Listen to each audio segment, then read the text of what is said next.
آگے ہے جوارح المعصیتی، نافرمانی کے اعضاء. اب وہی اعضاء ہیں لیکن غلط کاموں میں لگائے جائیں گے. والثانی بمنزلۃ رجل اخذ تلک الارض فجعلها مأوى للسباع والهوام ومطرحا للجیف والانتان وجعلها ماقلا يأوي إليه كل مفسد ومؤذ ولص وأخذ ما أعين به على بذارها وصلاحها فصرفه معونة ومعيشة لمن فيها من أهل الشرور والفساد. نافرمانی کے اعضاء. دوسری قسم کی مثال اس آدمی کی طرح ہے جس نے وہ زمین لے کر اسے درندوں، لٹیروں، کیڑے مکوڑوں، مردہ لاشوں اور بدبودار چیزوں کے پھینکنے کی جگہ بنا دیا، اور اس کو ایک ایسا قلعہ بنا دیا جہاں ہر فسادی، موذی اور چور پناہ لیتا ہے، اور وہ آلات جن کے ذریعے اس میں بیج ڈالنے اور اصلاح کرنے میں اس کو مدد دی گئی تھی، تو اس نے ان کو شریر اور مفسد لوگوں کی معیشت اور امداد میں صرف کر دیا.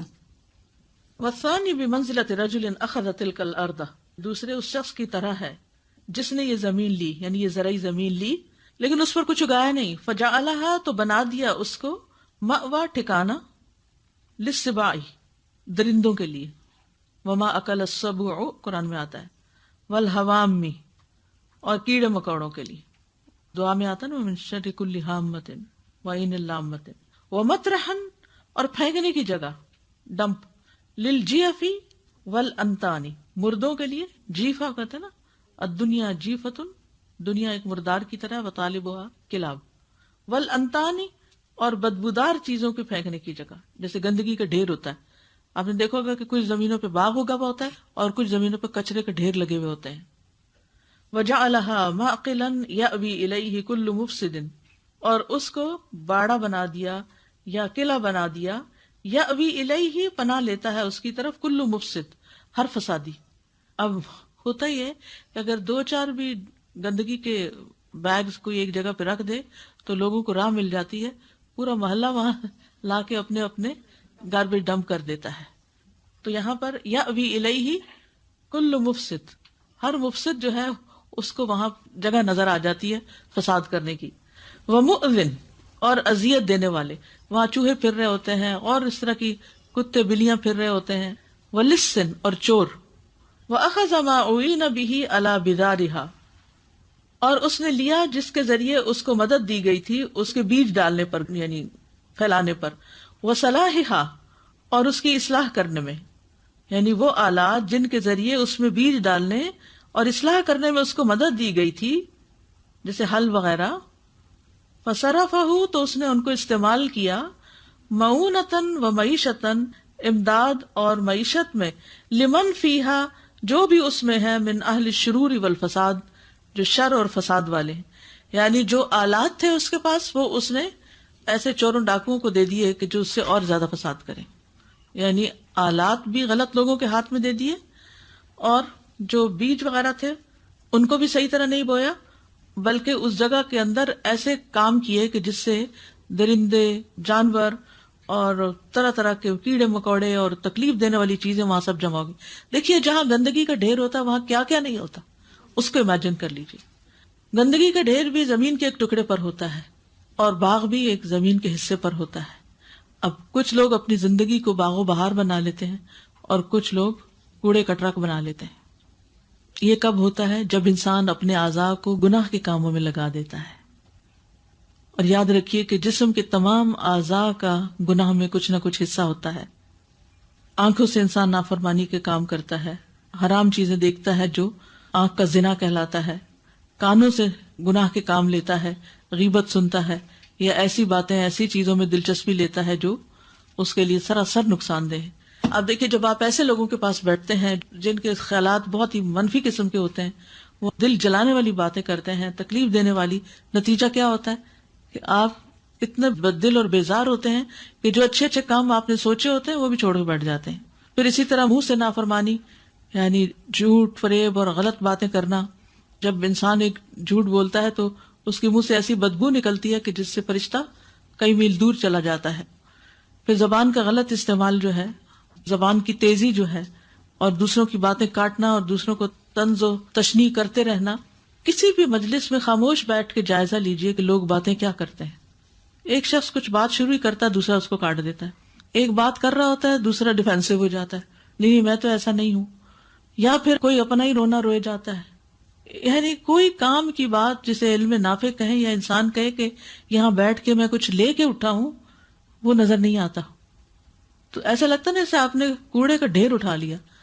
وہ پنڈ ہوتی ہے نا، گٹھڑی ہوتی ہے، تو اس میں پہلے لوگوں کے پاس بیگز نہیں ہوتے تھے، تو کیا کرتے تھے، شہر سودا لینے جاتے تھے تو اپنی چادریں لے جاتے تھے، بیڈ شیٹ لے گئے یا کوئی کپڑا، اپنی لنگی وغیرہ لے گئے، یا اور اسی طرح کے مخصوص رومال بنے ہوتے تھے.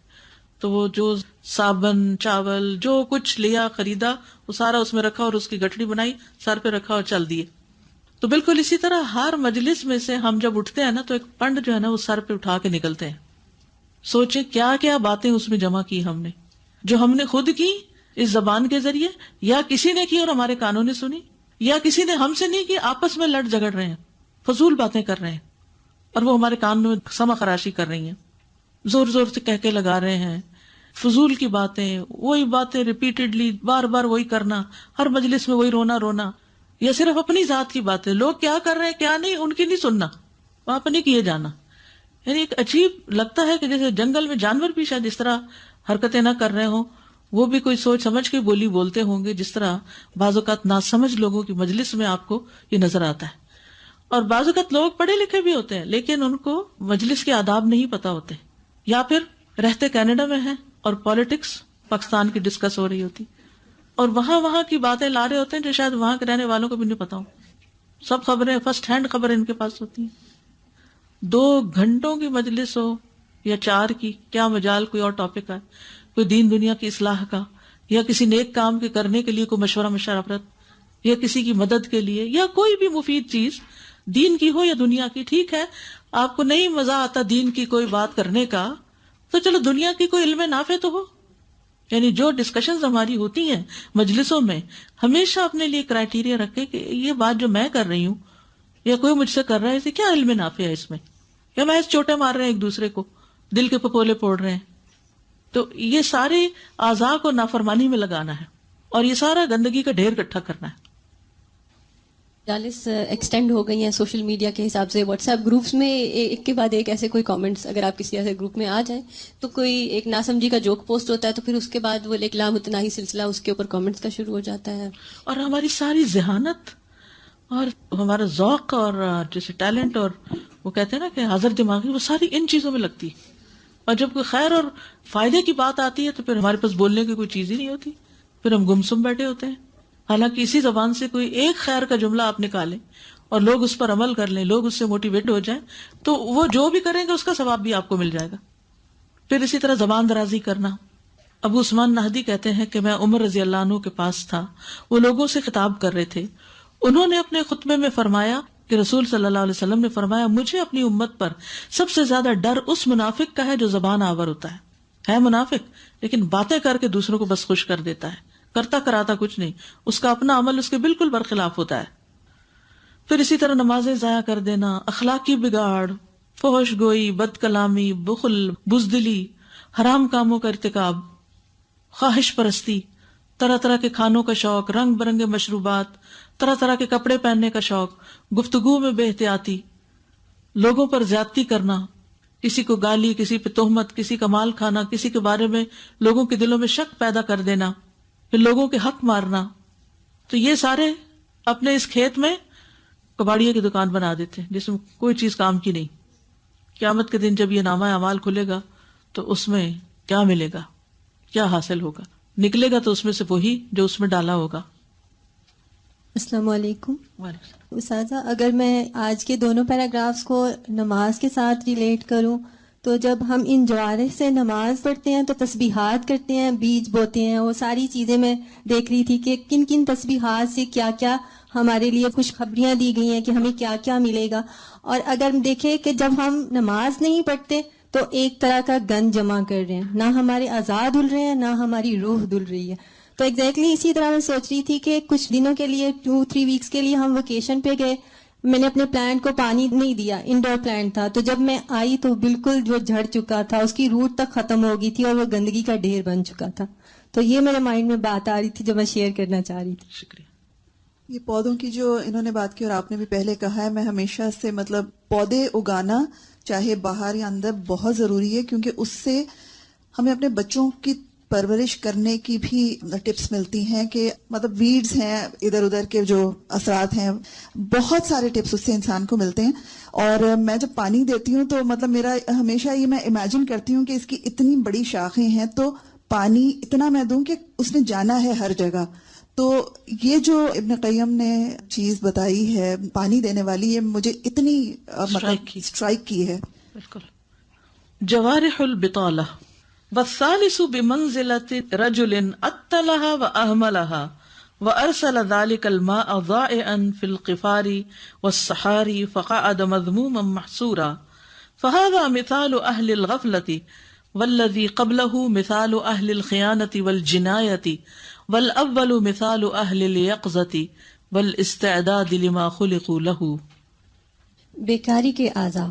تیسری قسم کی مثال اس آدمی کی طرح ہے جس نے اس زمین کو بیکار اور نظر انداز کر دیا اور اس پانی کو بے آب و گیاہ چٹیل زمین، جنگلوں اور بیابانوں میں ضائع ہونے کے لیے چھوڑ دیا.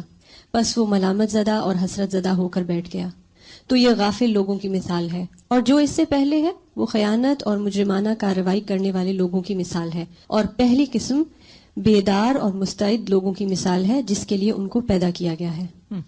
تو تیسری قسم کے لوگ کون ہیں؟ والثالث بمنزلۃ رجل، ان کی مثال ایسے شخص کی طرح ہے اتلھا واہملھا، جس نے اس زمین کو بیکار چھوڑ دیا، نظر انداز کر دیا، استعمال ہی نہیں کیا، کچھ بھی نہیں کیا. وارسل ذلک الماء ضائعا، اور اس نے چھوڑ دیا پانی کو ضائع ہونے کے لیے، فی القفاری، بنجر میدانوں میں، والصحاری، اور صحراؤں میں، پانی جدھر جاتا جائے. فقعد مذموما محسورا، تو وہ بیٹھا رہا ملامت زدہ، حسرت زدہ ہو کر، یعنی اس کی حسرت و ملامت میں ہی اضافہ ہوا. فہذا مثال اہل الغفلۃ، تو یہ تیسری مثال غفلت کرنے والوں کی ہے، غافلوں کی ہے. والذی قبلہ، اور جو اس سے پہلے نمبر 2 مثال ہے، مثال اہل الخیانۃ، یہ خیانت کرنے والوں کی مثال ہے. والجنایت، اور جرم کرنے والوں کی. والاول مثال اہل الیقظۃ، اور پہلی مثال بیدار لوگوں کی. والاستعداد، اور اس کام کے لیے تیار ہونے والوں کی، لما خلقوا لہ، جس کے لیے وہ پیدا کیے گئے، یعنی جو مقصد زندگی ہے اس کو وہ پورا کرتے ہیں. تو یہاں پر جو تیسرے نمبر پر اپنے اعضاء سے کوئی کام ہی نہیں لیتے، ادھر پڑے ادھر بیٹھے ادھر اٹھے. کچھ لوگ آپ دیکھیں گلیوں بازاروں میں بینچوں پہ فارغ بیٹھے رہتے ہیں، صبح سویرے آ کے بیٹھ جاتے ہیں، ان کے پھر فرینڈز آ کے بیٹھ جاتے ہیں، کوئی پارکوں میں بیٹھ جاتے ہیں، بس گپ شپ سوشلائزنگ. کیا ہے، اب ریٹائر ہو گئے ہیں، اب کوئی کام نہیں ہے تو اب ٹائم پاس کر رہے ہیں اسی طرح. حالانکہ اس وقت میں بھی بہت کچھ کمائی کی جا سکتی ہے، بہت سے اچھے اچھے کام کیے جا سکتے ہیں. لیکن کچھ بزرگ جو ہیں اسی ریٹائرمنٹ کی عمر میں پوری زندگی کی کسر نکال لیتے ہیں، جو کمیاں بیشیاں ہوئی ہیں ان کو پورا کر لیتے ہیں. قرآن مجید میں اللہ تعالیٰ فرماتے ہیں اقترب للناس حسابهم وهم فی غفلۃ معرضون، لوگوں کے حساب کا وقت قریب آ گیا ہے اور وہ ہے کہ غفلت میں منہ موڑے ہوئے ہیں. ایک حساب تو قیامت کے دن ہونا ہے، اور ایک حساب کب ہوگا؟ قبر میں بھی. یعنی موت تو قریب ہی ہے نا، موت تو جوتی کے تسمے سے بھی زیادہ قریب ہے، اور اس میں قبر میں جاتے ہی جو حساب ہونا ہے اس کی بھی کوئی فکر نہیں ہے، اور آخرت کے حساب کی بھی کوئی فکر نہیں ہے. ما یأتیہم من ذکر من ربہم محدث الا استمعوہ وہم یلعبون، ان کے پاس ان کے رب کے ذکر میں سے جو بھی کچھ نیا آتا ہے مگر یہ کہ وہ سنتے ہیں اس کو اور وہ کھیل میں پڑے رہتے ہیں. یعنی سنجیدگی نہیں ہے قرآن سنتے وقت بھی، دین کی بات سنتے وقت سیریسلی نہیں لیتے اس کو. لاہیۃ قلوبہم، ان کے دل کھیل رہے ہوتے ہیں. وَأَسَرُّ النَّجْوَ الَّذِينَ ظَلَمُوا هَلْ هَذَا إِلَّا بَشَرٌ مِثْلُكُمْ أَفَتَأْتُونَ السِّحْرَ وَأَنْتُمْ تُبْصِرُونَ، اس حال میں کہ ان کے دل غافل ہوتے ہیں اور ان لوگوں نے خفیہ سرگوشی کی جنہوں نے ظلم کیا، یہ تم جیسے ایک بشر کے سوا کیا ہے، کیا تم جادو کے پاس آتے ہو حالانکہ تم دیکھ رہے ہو. تو یاد رکھیے جو لوگ غفلت میں زندگی بسر کر رہے ہیں، اپنا وقت ضائع کر رہے ہیں، نہ دنیا میں کسی کے کام کے نہ آخرت کے کام کے، ایسے لوگ جانوروں سے بھی بدتر ہیں. قرآن مجید میں آتا ہے سورۃ الاعراف میں، بلا شبہ یقیناً ہم نے بہت سے جن اور انسان جہنم کے لیے پیدا کیے، ان کے دل ہیں جن کے ساتھ وہ سمجھتے نہیں، ان کی آنکھیں ہیں جن کے ساتھ وہ دیکھتے نہیں، ان کے کان ہیں جن کے ساتھ وہ سنتے نہیں، یہ لوگ چوپاؤں جیسے ہیں بلکہ یہ زیادہ بھٹکے ہوئے ہیں، یہی ہیں جو بالکل بے خبر ہیں۔ پھر صحت اور فراغت کی قدر نہ کرنا، نبی صلی اللہ علیہ وسلم نے فرمایا 2 نعمتیں ایسی ہیں کہ لوگ ان کی قدر نہیں کرتے، ایک تندرستی اور دوسرے فراغت، یعنی فارغ وقت کو صحیح استعمال کرنا نہیں جانتے اور نہیں کرتے۔ حالانکہ ہمیں کیا کہا گیا، 5 چیزوں کو 5 سے پہلے غنیمت جانو، جوانی کو بڑھاپے سے پہلے، صحت کو بیماری سے پہلے، مالداری کو فقیری سے پہلے، فراغت کو مصروفیت سے پہلے، زندگی کو موت سے پہلے۔ پھر اسی طرح کچھ لوگ یہ امید رکھتے ہیں کہ وہ لمبی زندگی جئیں گے، بعد میں کر لیں گے، آخری عمر میں کر لیں گے، حالانکہ انسان کو نہیں پتا کہ صبح کے بعد اس کو شام نصیب بھی ہوگی یا نہیں۔ اسی طرح انہوں نے جو دوسری بات کی کہ وہ ٹولز کو بیکار کر دیتے ہیں، ادھر یہاں یہ ضائع کر دیتے ہیں، غلط کاموں میں لگاتے ہیں، اور یہاں یہ ہے کہ استعمال ہی نہیں کرتے۔ ہل ہے کھیتی کے لیے یا کوئی کاٹنے والی مشین ہے یا کچھ، تو وہ استعمال کہاں ہوگی اگر کچھ کرنا نہیں۔ تو اسی طرح اللہ نے جو عقل، ذہانت، سمجھ، جو کچھ بھی مال دولت دیا ہے، اگر اس کو استعمال نہیں کرنا تو وہ سارے اسباب جو ہیں وہ بھی معطل ہو جائیں گے۔ تازہ جی، یہ باطل سے میرے ذہن میں نا وائڈ چیک کا خیال آ رہا تھا۔ باطل سم تھنگ جو ہوتا ہے کہ آپ سوچیں کہ کتنی بڑی ویلیو کی بھی چیز ہے، اگر اس کے اوپر وائڈ کا ٹھپا لگ جائے تو nobody would ever give you anything for it۔ تو ہماری زندگی کے اوپر یہ وائڈ کا ٹھپا لگانے والی بات ہے کہ اپنی بیکاری یا اپنی ذہنی بے روی کی وجہ سے انسان ایسا ہو جائے۔ استاذہ یہ بھی ہوتا ہے کہ جیسے کوئی بھی چیز ہے نا، جتنی زیادہ استعمال ہوتی ہے وہ اتنی اپنی پروڈکٹیوٹی بڑھاتی ہے۔ آپ اپنا دماغ زیادہ استعمال کریں، آپ کو زیادہ آئیڈیاز آئیں گے۔ آپ اپنے دل پہ زیادہ کام کریں، تقویٰ لائیں، اس میں ایمان کو پالش کرنے کی کوشش کریں، دل اتنا خوبصورت ہوتا جائے گا۔ یا ایون انگلیاں، آپ دیکھیں استاذہ، اب جیسے آج کل ہم بہت ٹائپنگ کرتے ہیں تو اب جب ہاتھوں سے لکھتے ہیں تو اب وہ پریکٹس نہیں رہی نا، تو لکھنے ہاتھ کی دکھنے سپیڈ کم شروع ہو ہو گئی جاتے ہے، ٹائپنگ کی بڑھ گئی ہے، بڑھ پہلے گئی۔ ٹائپنگ کی مشکل ہوتی تھی، اب یہ ایزی ہو گیا۔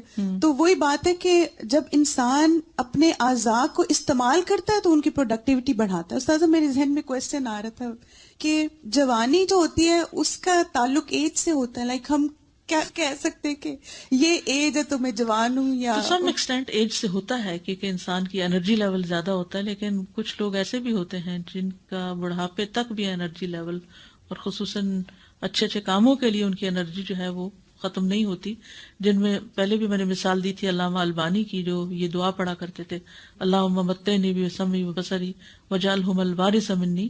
تو وہ کہتے ہیں میں 84 سال کا ہو گیا ہوں، ابھی بھی میں گاڑی چلاتا ہوں جو کسی نوجوان سے کم سپیڈ پہ نہیں ہوتی، اور اسی طرح پورا دن لائبریری میں بیٹھتا ہوں اور بغیر تھکے کام کرتا ہوں، اور اللہ سبحانہ وتعالیٰ نے ان سے اتنا بڑا کام لیا۔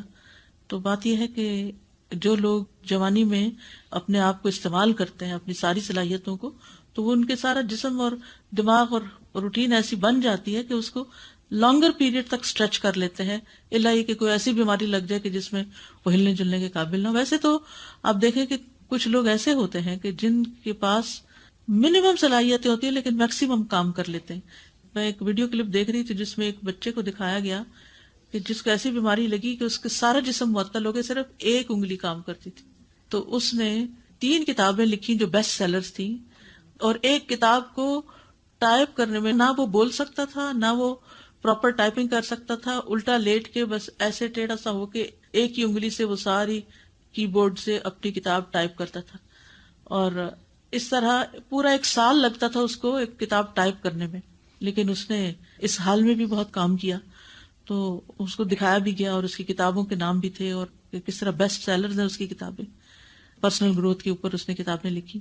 تو بات یہ ہے کہ کچھ ایسے لوگ بھی ہوتے ہیں کہ جن سے سب کچھ ہی چلا جاتا ہے مگر ہمت نہیں جاتی، ان کے اندر وہ ہمت جوان رہتی ہے۔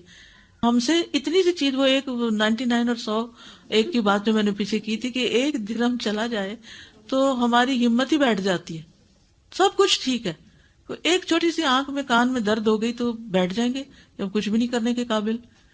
اور خاص طور پر جو دینے والے لوگ ہوتے ہیں نا، ان کو زیادہ مہلت یا وقت اس اعتبار سے ملتا ہے کہ وہ پھر زیادہ سے زیادہ کر سکے، کیونکہ وہ انرجی لیول بڑھاتے ہیں۔ وہ جو خوشی ہوتی ہے نا دینے کی، آپ کسی کو سکھا رہے ہیں، کچھ علم دے رہے ہیں، کچھ اور دے رہے ہیں، تو اس سے آپ کی صلاحیت بڑھتی چلی جائے گی. اور اگر آپ بیٹھ گئے نا, کسی کے لیے کچھ نہیں کیا, یعنی جب آپ کسی کی زندگی میں کوئی ویلیو ایڈ کرتے ہیں, کسی کی کسی بھی طرح مدد کرتے ہیں, کسی کے لیے کوئی بھی آسانی پیدا کرتے ہیں, تو اس کے بدلے میں اللہ تعالیٰ جو آپ کے لیے آسانیاں پیدا کر دیتا ہے. والذین جاہدوا فینا, جاہدوا فینا کی بات ہے, کوشش, محنت, ہمت, جو ہمارے راستے میں محنت کرتے ہیں. لنہدینہم سبلنا, ہم ضرور بات ضرور دکھائیں گے ان کو اپنے راستے. یہ اللہ کا وعدہ ہے.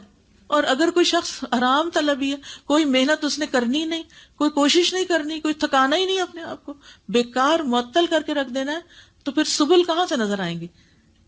وہ بس صرف پوچھتے ہی رہ جائیں گے کیا کریں کیا کریں. ایسے کوئی آپ کو نہیں بتا سکتا کہ کیا کریں. آپ کو محنت کرنی ہوگی اور پھر آپ کے لیے راستے نکلیں گے. استاذہ یہاں پہ ان ملکوں میں دیکھنے کو ملتا ہے نا کہ یہ جو یہاں کے جو بزرگ ہیں ریہیبز میں اور ہاسپٹلز میں, استاذہ ان لوگوں کے ہاتھ کانپ رہے ہوتے ہیں لٹرلی سم ٹائمز, کہ 80+ ہوتے ہیں, وہ ویل چیئرز بھی چلا رہے ہوتے ہیں, وہ ان سے جو کام ہو سک رہا ہے وہ کر رہے ہوتے ہیں. انہی کے ہاں دیکھنے کو ملتا ہے کہ کچھ لوگ مالز میں بیٹھے ہوئے صبح سے لے کے شام تک وقت ضائع کرتے ہیں. تو استاذہ میں سوچ رہی تھی کہ ہم جن کو دیکھ رہے ہوتے ہیں ان سے انسپائر ہوتے ہیں. ہمارے انڈو پاک میں اس ایج کو سمجھا گیا کہ یہ صرف بیٹھنے کے لیے, 70+ ہم سمجھتے ہیں کہ ہماری ساری ایبلٹیز ختم ہو جائیں گی, اور بچے وہی دیکھ رہے ہوتے ہیں, وہی امیجن کرتے ہیں. عربی میں لفظ تقاعد آتا ہے ریٹائرمنٹ کے لیے. تقاعد قعدہ سے ہے, قعدہ کا مطلب تو بیٹھ جانا. تو سر کیونکہ ہم اس کلچر سے ہیں تو ہمیں اپنے ویژنس کو چینج کرنے کی ضرورت ہے کہ ہم کسی ناکارہ ایج کے لیے نہیں جا رہے. ہم نے جتنا یوز کیا تو انشاءاللہ اگلی زندگیوں میں بھی یوز کر سکیں گے. جس مسل کو جتنا یوز کریں گے وہ اتنا ہی کام کے قابل رہے گا. استاذہ جیسے بھی آپ نے ذکر کیا تھا کہ غفلت والے جو لوگ ہیں ان کے ہارٹ جو ہوتے ہیں وہ کھیل رہے ہوتے ہیں. ہم نے ابھی سورہ توبہ کی تفسیر ختم کری اپنی تفسیر کلاس میں. اس میں یہ ہپوکریٹس کا ذکر تھا کہ رسول اللہ صلی اللہ علیہ وسلم جب ان کے پاس گئے, ان سے سوال کیا کہ تم لوگ کس طریقے کی باتیں کر رہے تھے, کہتے ہیں ہم بس کھیل رہے تھے, ہم بس باتیں کر رہے تھے, جوک کر رہے تھے, بس ایسے ہی جوک اراؤنڈ کر رہے تھے. اور دین کے بارے میں تو یہ اتنی بڑی منافقت کی علامت ہے. ہمیں سے کتنا بچنا ہے اس طرح کی بے فضول کی باتوں سے, بیکاز یہ ہپوکریٹس کا ذکر ہے. اور دوسرا جو ہم سوچ رہے تھے کہ آپ بھی جیسے ہم لوگوں کو سیرہ صحابیات پڑھاتی ہیں, اور ہمیں کتنا ضروری ہے رسول اللہ صلی اللہ علیہ وسلم کے جو کمپینینس ہیں ان کی لائف کے بارے میں پتہ ہونا. جیسے ابو بکر رضی اللہ عنہ جن کے تھرو 6 اشر مبشرین ہیں, ان کے بارے میں جو قصہ ہے, ایک دن وہ اپنی زبان پل کر کے اس کو کوس رہے تھے کہ تم مجھے سب سے زیادہ نقصان میں ڈالتی ہو. تو جب وہ بیسٹ جنریشنز میں تھے تو ہمیں اپنی زبان کا کتنا خیال رکھنا ہے. بالکل. پھر یہ کہ وقت ضائع کرنا, ابن قیم کہتے ہیں وقت کو ضائع کرنا موت سے زیادہ سنگین ہے, کیونکہ وقت کو ضائع کرنا تمہیں اللہ اور آخرت کے گھر سے کاٹ دے گا, اور موت تمہیں دنیا اور اس کے رہنے والوں سے کاٹ دے گی. موت دنیا سے کاٹتی ہے اور وقت ضائع کرنا اللہ سے کاٹ دیتا ہے بندے کو. پھر اسی طرح فرائض سے غافل ہونا, یعنی نماز نہ پڑھنا وقت پر, خیر کے مواقع ضائع کر دینا, اپرچونٹیز کا آنا لیکن ان کو استعمال نہ کرنا. رسول اللہ صلی اللہ علیہ وسلم نے فرمایا, بے شک اللہ عز و جل قیامت کے دن بندے سے فرمائے گا, اے ابن آدم میں نے تجھ سے پانی مانگا تو نے مجھے پانی نہیں پلایا. بندہ عرض کرے گا, اے میرے رب میں تجھے کیسے پانی پلاتا, تو تمام جہانوں کا رب ہے. وہ فرمائے گا, تجھ سے میرے فلاں بندے نے پانی مانگا اور تو نے اسے پانی نہیں پلایا, اگر تو اسے پانی پلاتا تو مجھے وہاں پر پاتا. یہ کتنے موقع ہوتے ہیں کہ جس میں سے ہم نیکی خیر کما سکتے ہیں لیکن ہم پرواہ نہیں کرتے, اچھا خود ہی پی لے گا, کر لے گا. پھر بیکار بحثوں میں پڑھ کے وقت ضائع کرنا. جہنم میں جانے والوں سے جب پوچھا جائے گا, ما سلککم فی سقر قالوا لم نک من المصلین, وہ کہیں گے ہم نماز پڑھنے والوں میں سے نہیں تھے. ولم نک نطعم المسکین, اور ہم مسکین کو کھانا نہیں کھلاتے تھے. وکنا نخوض مع الخائضین, اور ہم بےہودہ بحث کرنے والوں کے ساتھ مل کر بحث کیا کرتے تھے. اور اسلام کی خوبی کیا ہے, ترکہ ما لا یعنیہ, ان چیزوں کو چھوڑ دینا جن کا کوئی مقصد نہیں. پھر اسی طرح لوگوں کے حقوق پورا نہ کرنا, جن کی ذمہ داری ہے ہم پر ان کا حق ضائع کر دینا. رسول اللہ صلی اللہ علیہ وسلم نے فرمایا, انسان کے گناہگار ہونے کے لیے یہی کافی ہے کہ جن کے رزق اور اخراجات کا یہ ذمہ دار ہو انہیں ضائع کر دے. یعنی مرد کوئی کام کاج نہ کرے, کوئی جاب نہ کرے, کوئی محنت نہ کرے, اور گھر والوں کو ذلیل کر کے رکھ دے اور ان کو پریشان کر دے کہ وہ دوسروں کے آگے ہاتھ پھیلاتے پھریں. اب ان تینوں کا حال کیا ہے, یعنی مزید اسی کی ڈیٹیل ہے. فَالْأَوَّلُ إِذَا تَحَرَّكَ أَوْ سَكَنَ أَوْ قَامَ أَوْ قَعَدَ أَوْ أَكَلَ أَوْ شَرِبَ أَوْ نَامَ أَوْ لَبِسَ أَوْ نَطَقَ أَوْ سَكَتَ كَانَ ذَلِكَ كُلُّهُ لَهُ لَا عَلَيْهِ وَكَانَ فِي ذِكْرٍ وَطَاعَةٍ وَقُرْبَةٍ وَمَزِيدٍ. تو پہلی قسم کا شخص حرکت میں ہو یا سکون میں, کھڑا ہو یا بیٹھا ہو, کھا رہا ہو یا پی رہا ہو، سویا ہوا ہو یا لباس پہنتا ہو، بولتا ہو یا خاموش ہو، تو یہ سارے اعمال اس کے حق میں ہوں گے، نہ کہ اس کے خلاف، اور وہ ہمیشہ ذکر، اطاعت، قرب اور مزید اطاعت میں ہوگا۔ یعنی پہلی قسم کا شخص جو اپنے وقت کا صحیح استعمال کرتا ہے، اس کا ایک ایک ایکشن عبادت بن جاتا ہے، اس کی پوری زندگی جو کہ اللہ کی اطاعت کی ڈگر پہ چل رہی ہوتی ہے، ہر چیز عبادت ہو جاتی ہے۔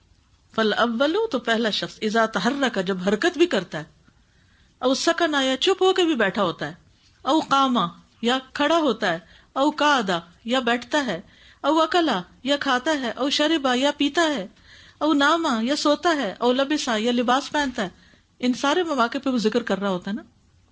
او نطقا، یا بات کرتا ہے، او سکتا، یا چپ بیٹھا ہوتا ہے، خاموشی، غور و فکر کی خاموشی، کان ذالک کلہ لہ، یہ سب اس کے حق میں جاتا ہے، لا علیہ، اس کے خلاف نہیں جاتا۔ وکان فی ذکر و طاعت و قربت و مزید، اور وہ ہر وقت ذکر میں، اطاعت میں، اللہ کے قرب اور مزید اطاعت کے کاموں میں لگا رہتا ہے یا ان کے بارے میں سوچتا ہے۔ والثانی اذا فعل ذلک کان علیہ لا لہ وکان فی طرد و ابعاد و خسران، اور دوسری قسم کا شخص جب یہ سب کرے گا تو اس کے خلاف ہوگا، نہ کہ اس کے حق میں، اور وہ اللہ کی بارگاہ سے نکالا ہوا، دور کیا ہوا اور خسارے میں ہوگا۔ والثانی اذا فعل ذلک، دوسرا شخص یہی کام جب کرے گا، کھانا پینا سونا باتیں کرنا، کان علیہ، وہ اس کے خلاف جائیں گی، کیونکہ کہیں اللہ کا ذکر نہیں، سب فضول حرکتیں ہیں، لا لہو، اس کے حق میں نہیں جائے گا۔ مومن جب حرکت بھی کرتا ہے، جیسے رات کو بھی اگر وہ سائڈ بدلتا تو کیا کرتا ہے؟ اللہ کا ذکر کرتا ہے۔ او کام، اٹھتا ہے تو تب بھی، بیٹھتا ہے تو تب بھی، سبحان اللہ، الحمدللہ، اللہ اکبر، او وکلا بسم اللہ، او شربا بسم اللہ، او ناما بسمک اللہم اموت واحیا، او لبسا الحمدللہ الذی کسانی ھذا، او نطقا، تو خیر کی بات، سکتا، غور و فکر کی خاموشی، سب کے سب عبادت۔ اس کے برعکس دوسری قسم کا شخص جو ہے، جو اپنے جوارح کو معصیت میں استعمال کرتا ہے، وہ ان سب کاموں کو غلط طریقے سے کرے گا، جس کے نتیجے میں وہ اس کے خلاف حجت بنے گی۔ کان فی طرد، وہ ٹھکرائے جانے کے لائق ہوگا، و ابعاد، اور دھتکارنے کے، و خسران، اور خسارے کے۔ والثالث اذا فعل ذلك کان فی غفلۃ و بطالۃ و تفریط، اور تیسری قسم کا شخص جب یہ سب کرے گا تو وہ غفلت، بیکاری کی حالت اور کوتاہی میں ہوگا۔ والثالث اذا فعل ذلك کان فی غفلۃ، کوئی اللہ کا ذکر نہیں ہو رہا، غفلت کی حالت وہی ہے نا جس میں کوئی ذکر نہیں، وہ بطالت، اور بیکاری، کچھ کرنے کو نہیں، بوریت، بور ہو رہے ہیں، آج کہیں جانے کا نہیں، بور ہو رہے ہیں۔ یعنی کچھ لوگوں نے صرف گھومنے پھرنے کو زندگی کا مقصد بنا رکھا ہے، اور جس دن انہیں گھر بیٹھنا پڑتا ہے وہ سمجھتے ہیں آج کچھ نہیں کیا، بور ہے۔ وہ تفریط، اور کوتاہی، کمی کرنا، یعنی غفلت کی وجہ سے نماز میں سستی، کم نماز پڑھنا، صرف فرض پڑھنے پر اکتفا کر لینا، یا پھر چھوٹی چھوٹی صورتیں پڑھ لینا، یا بس تھوڑا بہت کچھ کام کر کے باقی ادھورا چھوڑ دینا، کوئی کام پورا نہ کرنا۔ یہ کس قدر خراب عادت ہے، یہ بھی شروع کر لیا، اس کو پھینک دیا، وہ کر لیا، کسی چیز میں پورے اترے ہی نہیں۔ یہ بہت خطرے کی علامت ہے۔ کوئی کورس شروع کر لیا، آدھے میں اس کو چھوڑ دیا، کیا ہے نہیں جایا جاتا، تھک جاتے ہیں، لیٹ آئے، سوئے رہے، کیونکہ انہوں نے اپنے آپ کو کسی ڈسپلن کا پابند نہیں کیا ہوتا کہ یہ ٹائم میری کمٹمنٹ کا ٹائم ہے، اس میں مجھے پورا اترنا ہے، اپنے وعدے پہ پورا اترنا ہے، اپنی امانت پہ پورا اترنا ہے۔ یعنی زبان سے باتیں کر لیتے ہیں لیکن جب کرنے کی باری آتی ہے تو کام ٹھیک نہیں، تو یہ بھی قابل مواخذہ ہے، یہ زندگی بھی انسان کے لیے مصیبت کا باعث بنے گی۔ فالأول يتقلب فيما يتقلب فيه بحكم الطاعة والقربة، تو پہلا شخص جس کام میں بھی چلتا پھرتا ہے وہ اللہ کی اطاعت اور قرب کے حکم سے ہی چلتا پھرتا ہے۔ یعنی کوئی بھی اس کی موومنٹ جو ہوتی ہے، یتقلب، چلنا پھرنا، فیما یتقلب فیہ، یعنی دنیا کے کام میں، دین کے کام میں جو بھی کچھ کر رہا ہوتا ہے، فیہ، اس میں جو عمل، فی حکم الطاعۃ والقربۃ، تو وہ اللہ کی اطاعت کے مطابق ہوتا ہے اور قرب کا ذریعہ اس کے لیے بنتا ہے۔ والثانی یتقلب فی ذلک بحکم الخیانۃ والتعدی، فإن اللہ لم یملکہ ما ملکہ لیستعین بہ علی مخالفتہ، فہو جان متعد خائن للہ فی نعمہ معاقب علی التنعم بہا فی غیر طاعتہ۔ اور دوسرا شخص اس میں خیانت اور خلاف ورزی کے حکم کے ساتھ چلتا پھرتا ہے، پس بے شک اللہ نے اس کو جس چیز کا مالک بنایا تھا اس لیے نہیں کہ وہ اس کو اللہ کی مخالفت میں استعمال کرے، بس وہ مجرم، ڈاکو اور اللہ کی نعمتوں میں خیانت کرنے والا ہے. ان نعمتوں کو اللہ کی اطاعت کے خلاف استعمال کرنے پر وہ سزا دیا جائے گا. والثانی یتقلب فی ذالک، دوسرا بھی چلتا پھرتا ہے اس میں بحکم الخیانتی، خیانت کے حکم کے ساتھ، والتعدی اور زیادتی کے، نہیں وہ شیطان کا حکم مانتا ہے. فإن اللہ لم یملکہ، کیونکہ اللہ نے اس کو مالک نہیں بنایا، ما ملکہ، جس بھی چیز کا مالک بنایا، چاہے وہ اس کے اپنے اعضاء ہیں یا مال ہے یا اور وسائل ہیں، لیستعین بہ، کہ وہ ان سے مدد حاصل کرے، علی مخالفتہ، اللہ کی مخالفت کے کاموں میں. یعنی اللہ نے ہمیں مال اس لیے نہیں دیا کہ اللہ کی مرضی کے خلاف استعمال کریں، اللہ نے جسم جان اس لیے نہیں دیا کہ اس کی نافرمانی کے اور گناہ کے کاموں میں لگائیں. فہو جانن، جو ایسا کرتا ہے وہ کون ہے؟ مجرم ہے، متعدن، زیادتی کرنے والا ہے، حد سے بڑھنے والا ہے. خائن للہ فی نعمہ، اللہ کی دی ہوئی نعمتوں میں خیانت کرنے والا ہے. معاقب، اس کو سزا دی جائے گی عقاب سے. التنعم بہا فی غیر طاعتہ، کہ وہ نعمتوں کو اللہ کی اطاعت کے خلاف استعمال کر رہا ہے. والثالث یتقلب فی ذلک ویتناولہ بحکم الغفلۃ وبہجۃ النفس وطبیعتہا، لم یبتغ بذلک رضوان اللہ تعالی والتقرب الیہ، فہذا خسران بین اذ عطل اوقات عمرہ التي لا قیمت لها عن افضل الارباح والتجارات. اور تیسرا شخص جو اس میں چلتا پھرتا ہے وہ اس کو غفلت، نفس کی رونق اور اس کی طبیعت کی خوشحالی کے حکم کے ساتھ لیتا ہے، اور وہ اس عمل سے اللہ تعالیٰ کی رضا اور اس کے قرب کو نہیں چاہتا. یہ واضح خسارہ ہے، کیونکہ اس نے اپنی عمر کے وہ قیمتی اوقات ضائع کر دیے جن میں بہترین منافع اور تجارت حاصل کر سکتا تھا. والثالث یتقلب فی ذلک، اسی میں چلتا پھرتا، اپنے کام کاج کے اندر آ جا رہا ہوتا ہے. ویتناولہ، اور کرتا ہے اس کو بحکم الغفلۃ، غفلت کے ساتھ، وبہجۃ النفس، اور نفس کی خوشی کے ساتھ، یعنی موڈ کے تابع، وطبیعتہا، اور اپنے نفس کی مرضیت، اپنی طبیعت کے موافق جو چیزیں ہوتی ہیں، نفس کے خلاف نہیں جاتا. سمجھ رہے ہیں اس بات کو؟ یعنی صرف وہ کام کرنا ہے جس میں کوئی مزہ آئے، جو میری مرضی کے، اپنی مرضی پہ چل رہا ہوتا ہے. میرے اس وقت دل چاہ رہا سونے کا، بس سو گئے. کھانے کو دل چاہ رہا کھانے بیٹھ گئے. سگریٹ پینا ہے وہ کرنے لگے. یعنی جو دل چاہتا ہے وہ تو کر لیں گے، اور جہاں ذرا نفس کے خلاف کچھ کرنا پڑے وہاں بیٹھ جائیں گے. ثم لم یبتغی بذلک رضوان اللہ تعالی، پھر وہ اس کے ساتھ اللہ کی رضامندی نہیں چاہتا، والتقرب الیہ، اور اس کا قرب. فہذا خسران بین، تو یہ واضح خسارہ ہے. اذ عطل اوقات عمرہ، جبکہ اس نے اپنی عمر کے اوقات کو معطل کر دیا. التی لا قیمت لہا، جن کی کوئی ورتھ ہی نہیں، کوئی سینس آف ورتھ اس کے اندر ہے نہیں، اور نہ ہی وہ اپنے آپ کو کوئی ویلیو دیتا ہے. ان افضل الارباح والتجارات، جن میں وہ بہترین منافع اور تجارت حاصل کر سکتا تھا وہ اس نے حاصل نہیں کیا. فدعا اللہ تعالی الموحدین الى هذه الصلوات الخمس رحمتا منہ علیہم وہیأ لهم فیہا انواع العبادات لینال العبد من کل قول وفعل وحرکت وسکون حظہ من عطایاہ. اللہ تعالیٰ نے توحید پرستوں پر اپنی رحمت کرتے ہوئے 5 نمازوں کی طرف دعوت دی ہے، اور ان کے لیے ان میں مختلف قسم کی عبادات مہیا کی ہیں تاکہ بندہ ہر قول، فعل، حرکت اور سکون سے اللہ کے عطیات میں سے اپنا حصہ حاصل کر لے.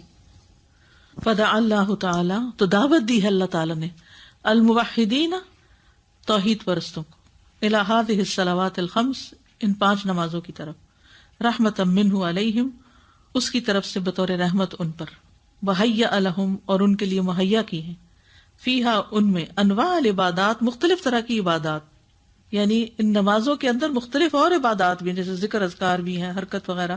لینال العبد من کل قول وفعل وحرکت، تاکہ پالے بندہ ہر بات اور کام اور حرکت سے، وسکون، سکون سے، حظہ من عطایاہ، اللہ کے عطیات میں سے اپنا حصہ پالے. یعنی اس طرح انسان اللہ تعالیٰ کو راضی کرنے کے لائق ہو جاتا ہے. یعنی نماز ایسا ذریعہ ہے کہ جو کرنے کے کاموں میں سے سب سے اہم ہے، جس میں سارے اعضاء استعمال ہوتے ہیں، اور اس طرح انسان کو ایک مکمل عبادت کا موقع مل جاتا ہے. جی السلام علیکم ورحمۃ اللہ وبرکاتہ. استاد، یہ جو پچھلے 2 پیجز ہم نے پڑھے ہیں، یہ ایسے ہے کہ سیلف اسسمنٹ ہے ہم سب کے لیے، اور پھر اس اسسمنٹ کا جیسے ریزلٹ ہمیں کہاں ملے گا، وہ ہمیں ہر نماز کے بعد ملے گا. ہماری اپنی نماز بتائے گی کہ ہم اس میں کون سی کیٹیگری میں، 1 میں ہیں، 2 میں ہیں، 3 میں. استاذہ، میں اس سب کو سمرائز کر رہی تھی کہ اللہ تعالیٰ نے ہر ایک کو زندگی دی ہے اور ہر ایک نے اپنی زندگی کو کس طرح گزارنا ہے یا گزاری ہے.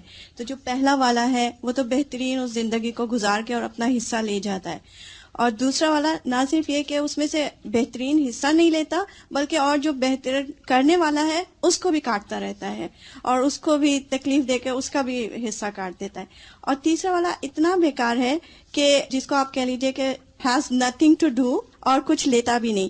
اور ہمارے جیسے ابھی بھی ذکر ہوا تھا کہ لائک پینشن ہو گئی تو دیٹس اٹ، ختم ہو گیا بات.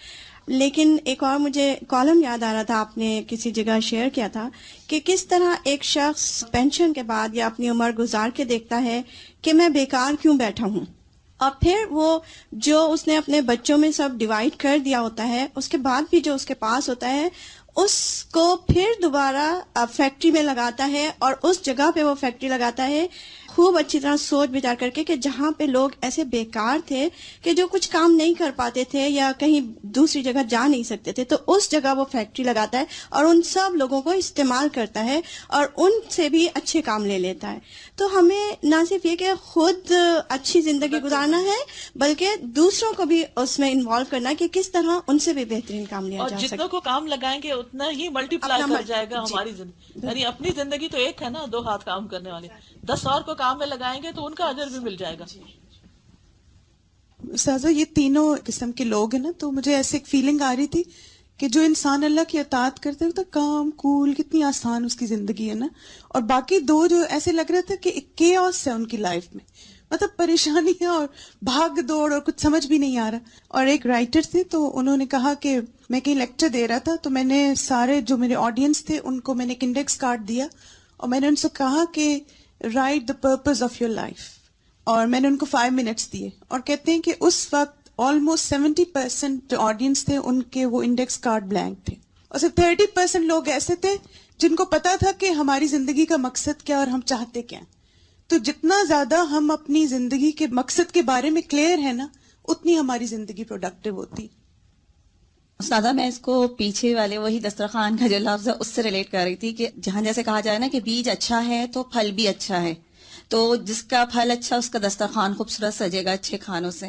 تو اسی طرح سے اگر اللہ کی محبت ہمارے دل میں ہے تو ہماری یہ جوارح اور اعضاء بہترین کام کی طرف جائیں گے، تو ہمارا انجام بھی جو ایک خوبصورت دسترخوان کی ہی طرح ہمیں ملے گا.